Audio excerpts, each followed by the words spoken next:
7 ang sugatan sa sunog sa Barangay Santa Ana sa Pateros kaninang madaling araw. 16 na pamilya ang nawalan ng tirahan. May unang balita si EJ Gomez.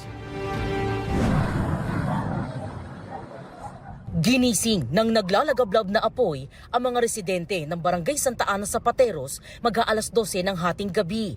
Agad itong itinaas sa unang alarma. Nagpahirap sa mga bumbero ang masisikip na daan.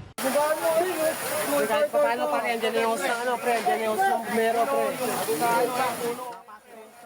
Ang naging challenge lang po natin dito, ma'am, ay medyo madilim ang daan, ma'am, at mas makipot po ang daan, ma'am. At saka yung mga kabahayan po ay gawa po sa light materials po. Kinailangan pumasok ng mga bumbero sa mga katabing daan para mabugahan ng tubig ang mga nasusunog na bahay. Ilan sa kanila umakyat din sa mga bubong. Ayon sa Bureau of Fire Protection at Pateros LGU, 16 na pamilya o mahigit 40 individual ang apektado ng sunog, kabilang ang pamilya Santualia na mahigit 3 dekada na raw naninirahan sa mga nawala ng bahay. Nakarinig daw sila ng tila pagsabog bago ang sunog. Nakita ko po may umiilaw po sa third floor. Kala ko po may fireworks lang po.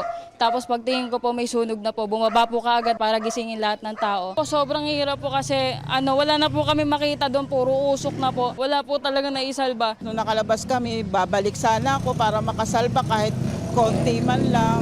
Kahit yung mga papeles. Wala na. Hindi na ako pinayagan. Niyakap na ako ng anak kong bunso eh. Hindi ko alam kung paano kami babangon. Hindi ko alam saan kami magsisimula ngayon. Ilang alagang hayop naman ang ligtas na nailikas.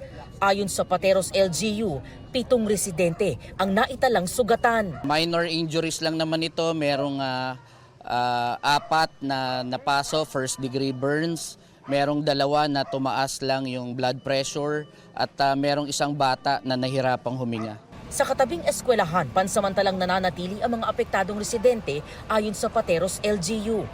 Mahigit 60 fire trucks ng BFP at fire volunteers ang rumisponde sa sunog na tuluyang naapula kaninang 12:47 a.m.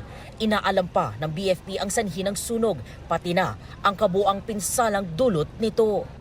Ito ang unang balita. EJ Gomez, GMA News.